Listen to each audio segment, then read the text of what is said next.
गुरुर्ब्रह्मा गुरुर्विष्णु गुरुर्देवो महेश्वरा। श्री गुरु साक्षात परब्रह्म तस्मै श्री गुरुवे नमः।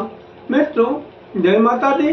आज के वीडियो में हम आपको रवि प्रदोष व्रत के पूजा विधान एवं शुभ मुहूर्त की संपूर्ण जानकारी देंगे। अभी तक आपने हमारा चैनल सब्सक्राइब नहीं किया है तो प्लीज वीडियो शुरू करने के पहले मिश्रा ज्योतिष चैनल को सब्सक्राइब अवश्य कर लें और बेल आइकन की घंटी बजा दें, क्योंकि आपका एक सब्सक्राइब हमारे लिए महत्वपूर्ण है। रवि प्रदोष व्रत का क्या महत्व? श्री सूत जी महाराज बताते हैं कि रवि प्रदोष व्रत जो भी मनुष्य करता है, भोलेनाथ की कृपा से उसकी लंबी उम्र हो जाती है और उसे अच्छा स्वास्थ्य प्राप्त होता है। तो प्रदोष व्रत की पूजा विधि इस प्रकार है कि ब्रह्म मुहूर्त में उठ जाइएगा, दैनिक क्रिया को निपटा लीजिएगा। इसके बाद स्नान करके साफ वस्त्र धारण करिएगा। भगवान शंकर के सामने बैठकर दाहिने हाथ में अच्छा पुष्प, मिष्ठान, जल, दक्षिणा लेकर के अपनी मनोकामना पूर्ति हेतु संकल्प लीजिएगा। और इस बात का भी संकल्प लीजिएगा कि आप 11 प्रदोष करेंगे या पूरे साल के सभी प्रदोष व्रत को करेंगे। इस सारी चीजों का संकल्प लेने के बाद में सारी सामग्री जो आपके दाहिने हाथ में है वो आप जमीन में डाल दीजिए और इसके बाद व्रत रखिएगा। शाम को सूर्यास्त से 1 घंटा पहले स्नान करके साफ और सफेद वस्त्र धारण करिएगा। कुशासन या ऊन के आसन पर बैठ करके पूर्व या उत्तर दिशा की ओर मुंह करके अपनी सामर्थ्य के अनुसार पंचोपचार, दशोपचार, दशोपचार से भोलेनाथ की पूजन करिएगा। ओम नमः शिवाय पंचाक्षरी मंत्र का आप जब भी करिएगा, अथवा आपके गुरुदेव ने जो भी शिव जी का बीज मंत्र दिया है आप उसे भी जप कर सकते हैं। तो इस तरीके से पूजन विधि है।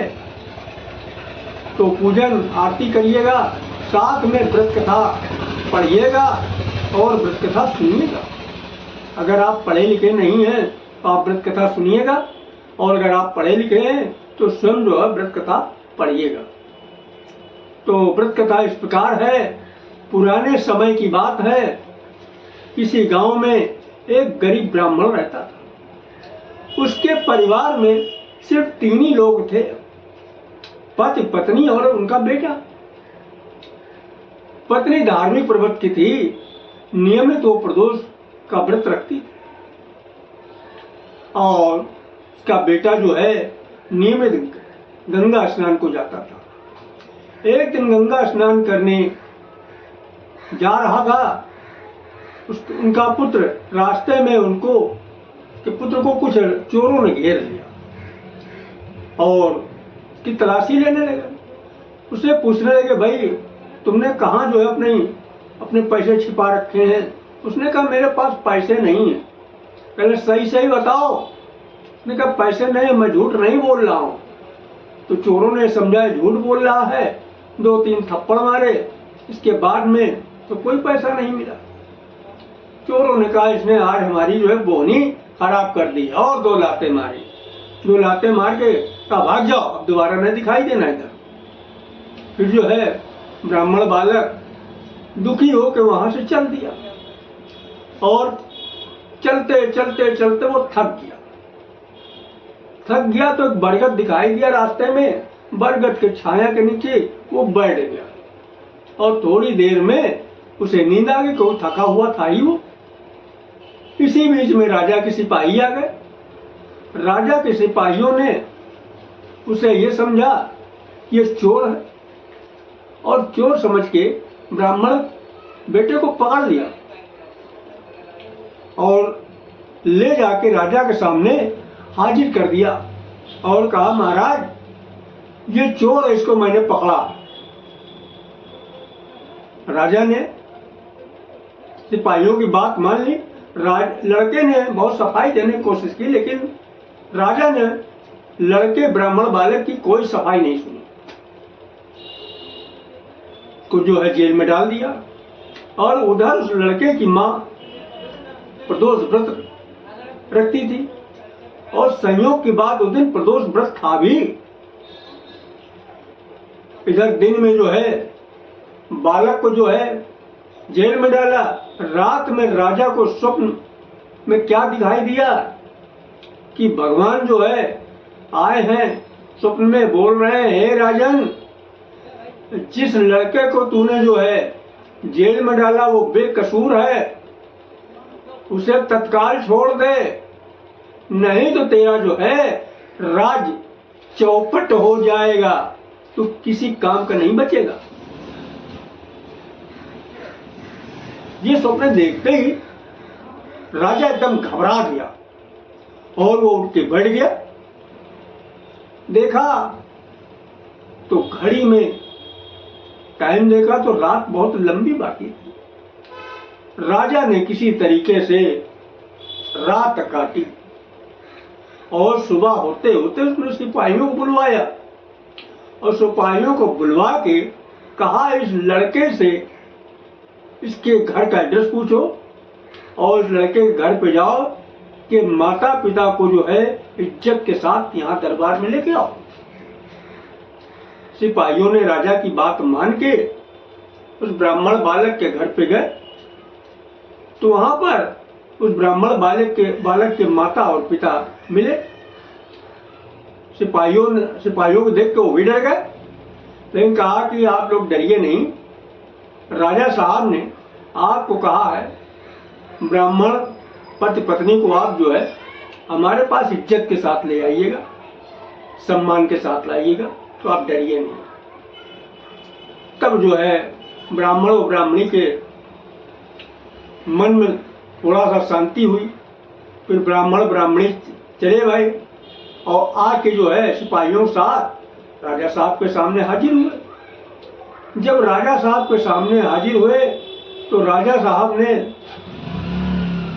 क्या काम किया, 5 गांव ब्राह्मण और ब्राह्मणी को दान में दे दिया। इस प्रकार ब्राह्मण की गरीबी दूर हो गई। तो यह ऐसा है, शिव कृपा से ब्राह्मण का परिवार आनंदमय हो गया और सुख से जीवन बिताने लगा। तो अपनी क्षमता के अनुसार जलाहार, हलाहार, निराहार 11 या पूरे साल के पूरा प्रदोष व्रत करिएगा और समय पूरा हो जाने पे क्षमा याचना करते हुए उद्यापन करवा दीजिए। हम नए लोगों के लिए बताना चाह रहे हैं कि कुछ नए लोग बार बार संकल्प लेते हैं। संकल्प सिर्फ स्टार्टिंग में ली जाती, बीच में संकल्प लेने की आवश्यकता नहीं है। स्टार्टिंग में संकल्प लिया जाता है और आखिर में उद्यापन होता है। तो 15 सितंबर रविवार 2024 को रवि प्रदोष व्रत का शुभ मुहूर्त है।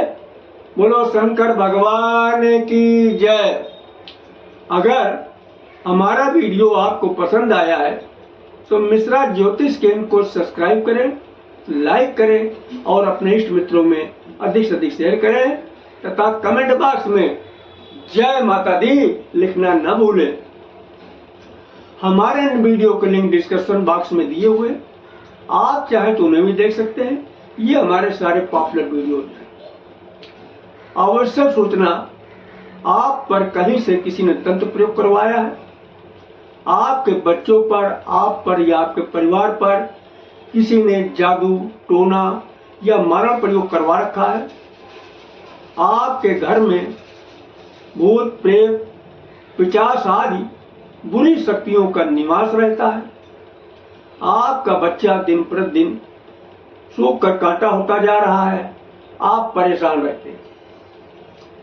तो हमारे यहाँ तांत्रिक प्रयोगों की समस्या से आपको छुटकारा दिलाया जाता है झाड़ फूंक के द्वारा, एवं ज्योतिष में हस्तरेखा परीक्षण, जनपत्री परीक्षण, जनपत्री निर्माण, ग्रह शांति, विवाह, महामृत्युंजय जप आदि जो है मांगलिक कार्य भी करवाए जाते हैं।